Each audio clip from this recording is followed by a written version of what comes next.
আমার একটা ছোট ভাই ছিল। সে ক্লাস ষষ্ঠ শ্রেণীতে পড়ে। সে আমাকে প্রায় বলতো, আপু আমি তোমাকে বিয়ে করতে চাই। তার মুখে এসব কথা শুনে আমি বলেছিলাম এ হয় না।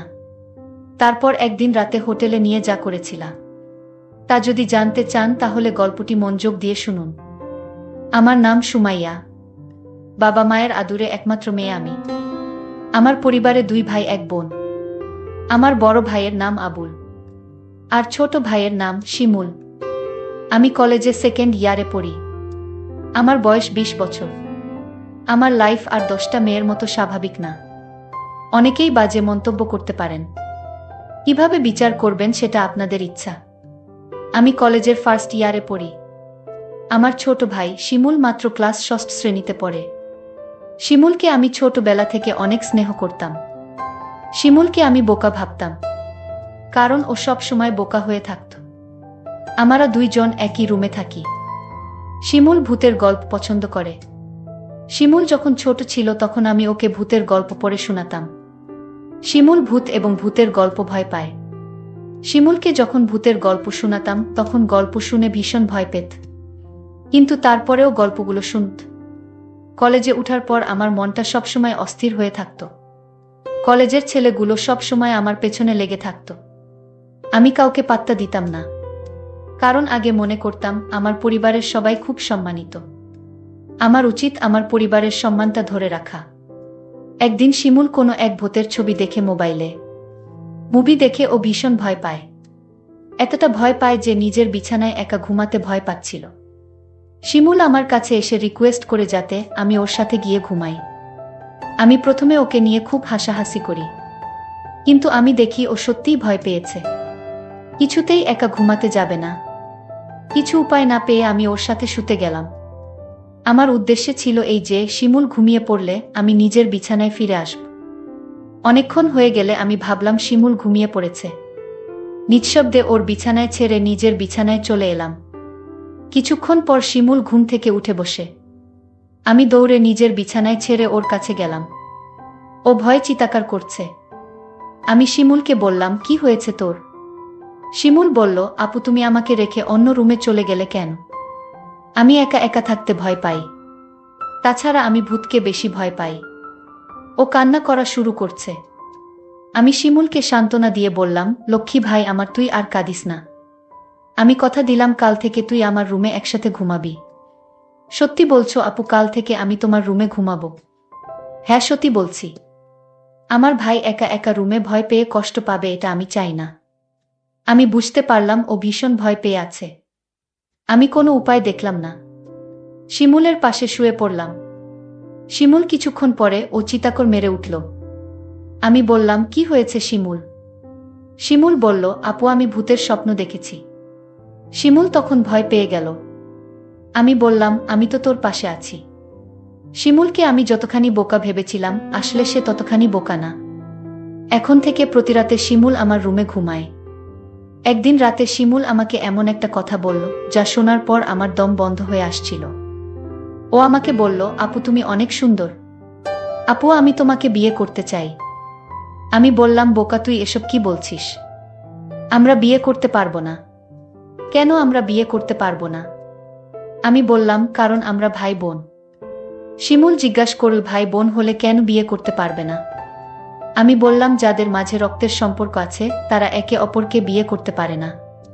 ধর্মে নিষেধ আছে, না মানলে পাপ হয়। শিমুল বলল, নবী আদমের যুগে তো তারা বিয়ে করেছিল। শিমুলের কথা শুনে চমকে উঠি। শিমুলকে জিজ্ঞাসা করি, কে ওকে বলেছে এসব? শিমুল বলল, ওকে কেউ বলেনি, ও নিজে অন্য একজনের কাছ থেকে জেনেছে। শিমুল আমায় বলল, আপু যদি বিয়ে করতে না পারো তাহলে আমি তোমার কাছে একটা কিছু চাইব। আমি বলেছিলাম, কি চাইবি বল, আমার কাছে থাকলে অবশ্যই তোকে দিব। শিমুল বলল, আপু আছে তোমার কাছে, তুমি প্রমিস করো দিবে। আর যদি তোমার কাছে না থাকে তাহলে আমার কোনো আপত্তি নাই। আপু আরও একটি কথা বলতে চাই তোমায়, তুমি কি জানো আবুল ভাই প্রতিদিন রাতে মায়ের ঘরে যায় এবং কি করে তা কি তুমি জানো? আমি শিমুলের প্রতিটা কথা শুনে আমার বিরক্তবোধ লাগছে। আমি শিমুলকে বললাম, আবুল প্রতিদিন রাতে মায়ের ঘরে গিয়ে কি করে বলতো? তখন ও যা বলল, আপু বাবা মায়ের সাথে যা করে দাদাও তা করে। আমি বললাম, তুই কিভাবে দেখলি? আমি আপুকে বললাম, তোমার বিশ্বাস হচ্ছে না। আমি ওর কথা বিশ্বাস করতে পারছি না, কারণ ও ছোট। আমার সাথে কখনো মিথ্যা বলেনি, কিন্তু নিজের চোখে না দেখলে বিশ্বাস করা যাচ্ছে না। আজ বাবা বাড়ি নেই। শিমুলকে বললাম, আজ বাবা বাড়ি নেই, আজও আবুল দাদা মায়ের ঘরে গিয়েছে কিনা। শিমুল বলল, ও আবুল দাদাকে মার ঘরে ঢুকতে দেখেছে। আমি সিদ্ধান্ত নিলাম আবুল মায়ের ঘরে গিয়ে কি করে তার রহস্য জানতে হবে। আবুলকে নিয়ে মায়ের ঘরের সামনে গেলাম। মায়ের ঘরের দরজা ভেতর থেকে লক করা। আমি কি জানালার দিয়ে চোখ রাখলাম। এ দৃশ্য দেখার পর শিমুলের কথা শতভাগ বিশ্বাস করলাম। শিমুল আমাকে বলল, মা আর দাদা এই ঘরে কি করে? আপু আপু তখন রাগান্বিত হয়ে বলল, কি করে সেটা আমার মুখ দিয়ে বলতে হবে নাকি? তুই দেখিসনি? তুই কি অন্ধ নাকি? আমি আপুকে বললাম, আপু তুমি আমার সাথে রাগ করছো কেন? আমি আবার কি করলাম আপু? কাল বাবা আসলে আমি বাবাকে বলে দিব মা আর দাদার কথা। বাবা জানলে বাবার মনে অনেক কষ্ট হবে। আমাদের সুন্দর পরিবারটা নষ্ট হয়ে যাবে। আমাকে এই পরিবার বাঁচাতে হবে। আমি শিমুলকে ঘরে নিয়ে আসলাম। শিমুলকে বললাম, আমাদের পরিবার একটা সম্মানিত পরিবার। আমাদের ঘরের কথা বাহিরের মানুষ জানলে আমাদের সম্মান নষ্ট হয়ে যাবে।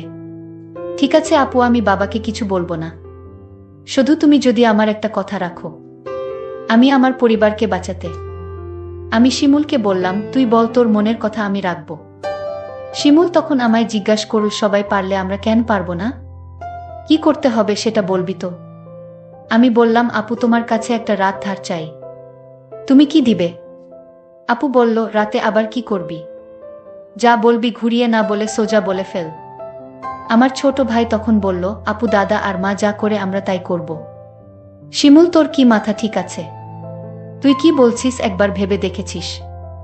আমি আপুকে বললাম, তুমি আমার কথা রাখবে কি সেটা বলো। আমি বললাম, নিয়ম নেই। শিমুল জানতে চাইল, নিয়ম কারা বানায়? আমি বললাম, বড়রা। শিমুল বলল, বাবা সবার বড়। শিমুল বাবাকে বলে নিয়ম বানাবে।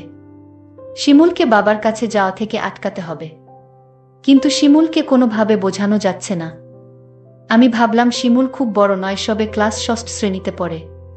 তাছাড়া ও বোকা, মানসম্মান বিষয়ে তার কোনো জ্ঞান নেই। আমি বললাম, আমি যদি শিমুলের কথা রাখি, তাহলে ওকে চুপ রাখা যাবে। মা আর দাদার ঘটনা বলা যাবে না। আমি বললাম, শিমুল তোর কথায় আমি রাজি, তবে একটা শর্ত আছে। শিমুল বলল, কি শর্ত আপু?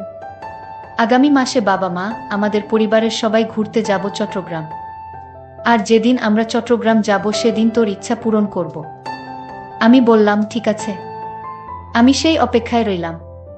1 মাস পর বাবা আর মা আমাদের সবাইকে ডেকে বললেন তারা চট্টগ্রাম যাবেন ঘুরতে। তাই আমাদের সবাইকে জানিয়ে দিলেন। আমি বাবার কথা শুনে আমার অনেক ভালো লাগছে। এতদিন পর আমার মনের ইচ্ছা পূরণ হবে। আজকের মতো আমি খুশি কোনোদিন হয়নি। আমরা চট্টগ্রামের উদ্দেশ্য করে রওনা দিলাম। তারপর চট্টগ্রামের এক হোটেলে গিয়ে আমাদের পরিবারের সবাইকে নিয়ে উঠলাম। শুধু 2টো রুম ভাড়া নিতে পারলেন। বাবা আর মা নিজেদের জন্য একটা রুম নিলেন, আর আমাদের 3 ভাই বোনদের জন্য অন্য রুমটা দিলেন। আমরা সারাদিন চট্টগ্রামের দর্শনীয় স্থান ঘুরলাম। সন্ধ্যায় ক্লান্ত হয়ে হোটেলে ফিরলাম। ফ্রেশ হয়ে খাওয়া দাওয়া সেরে যে যার রুমে চলে গেলাম ঘুমানোর জন্য। রুমে 2টো ডাবল বেড ছিল। একটাতে আমি শুলাম আর অন্যটাতে শিমুল আর আবুল দাদা। আমরা সবাই ক্লান্ত ছিলাম, তাই বিছানায় শুতেই চোখে ঘুম চলে এলো। আবুল দাদা ঘুমিয়ে গেছে। আমারও ঘুম ধরেছে, এমন সময় শিমুল আমার কাছে চলে এল। আমি কোথায় শোবো, আমার তো আবার ভূতেরে ভয় লাগে। আমি বললাম, তাহলে আমার পাশে এসে ঘুমাতে। বাইরে বৃষ্টি হচ্ছিল। পরিবেশটা ঠান্ডা ঠান্ডা ছিল। আমি আর শিমুল এক বেডে শুয়ে পড়লাম। রাত যখন গভীর হলো, আমি আপুকে কানে কানে বললাম, আপু আমার কথাটা মনে আছে তো? আপু বলল, মনে আছে। আপু বলল, এখন চুপচাপ ঘুমিয়ে পড়। আমি আপুকে বললাম, আপু ঘুমালে হবে? তাহলে তুমি যে আমায় কথা দিয়েছিলে তার কি হবে? আপু বলল, শোন, আজ তো পাশের বেডে আবুল দাদা শুয়ে আছে। বড় ভাই যদি জেগে যায় তাহলে সমস্যা হবে। আমি আপুকে বললাম, তাহলে এখন কি উপায়? আপু বলল, তুই চিন্তা করিস না, কাল এর একটা ব্যবস্থা করব। আপু, কাল কি ব্যবস্থা করবে? আজ পারলে না, এখন তুমি বলছো কাল পারবে। আমি তোরে কথা দিলাম তুই একদম ঠান্ডা মাথায় ঘুমা, দেখিস আমি সকালে কি করি। তারপর সকাল হলো। আমরা একটা রেস্টুরেন্টে গিয়ে সবাই খাবার খেতে বসলাম। খাওয়া দাওয়া সেরে আমি মাকে ডাক দিয়ে বললাম, মা আমরা আজ এক রুমে আবুল দাদাকে নিয়ে থাকতে পারবো না। আপু মাকে বুঝিয়ে বলল, মা কাল রাতে আবুল দাদা এমনভাবে নাক ডাকা শুরু করছিল আমরা সারা রাত ঘুমাতে পারিনি। আমার আর শিমুলের জন্য আলাদা একটা রুমের ব্যবস্থা করে দাও। আবুল দাদা বলল, আমি মিথ্যা কথা, আমি কখনো নাক ডেকে ঘুমাইনি। আবুল দাদাকে আমি বললাম, মা আপু ঠিকই বলেছে, দাদা রাতে প্রচুর নাক ডাকে, আমিও সারা রাত ঘুমাতে পারিনি। আমার খুব ভয় করে, তার চেয়ে বরং আমাদের অন্য একটা রুমের ব্যবস্থা করে দাও। বাবা বলল, ঠিক আছে, তারা যখন এত করে বলছে তাহলে তাদের জন্য আলাদা একটা রুমের ব্যবস্থা করে দিলেই ভালো হয়। আমি বাবার কাছে গিয়ে বললাম, অনেক অনেক ধন্যবাদ বাবা। বাবা তখন আমার আর আপুর জন্য আলাদা একটা রুম ভাড়া নিল। আমরা সবাই রাতের খাবার খেয়ে প্রত্যেকের রুমে গিয়ে শুয়ে পড়লাম। আমি আর আপু আলাদা একটা রুমে গিয়ে শুয়ে পড়লাম। রুমের বেড এত ছোট ছিল যে দুজন থাকা খুব কষ্ট হচ্ছিল। হঠাৎ দেখলাম আপু ঘুমিয়ে গেল। আমি আপুকে ডাক দিয়ে বললাম, এই আপু তুমি ঘুমিয়ে গেলে। আমি আপুকে জোরে জোরে ডাকতে লাগলাম। আপু আমার কথা শুনছে না। আমি রাগান্বিত হয়ে আপুকে বললাম, আপু তুমি উঠছো না কেন? কিছুতেই আপু আমার কথা শুনছে না।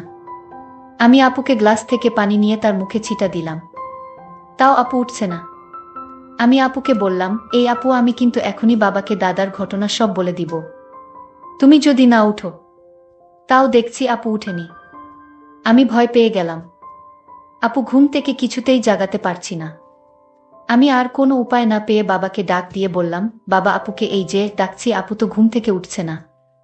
বাবা বলল, রাত অনেক হয়েছে, তোর আপু মনে হয় গভীরভাবে ঘুমিয়ে গেছে, যা তুই শুয়ে পড়, সকাল হলে ডাকতে হবে না, এমনিতেই উঠে যাবে।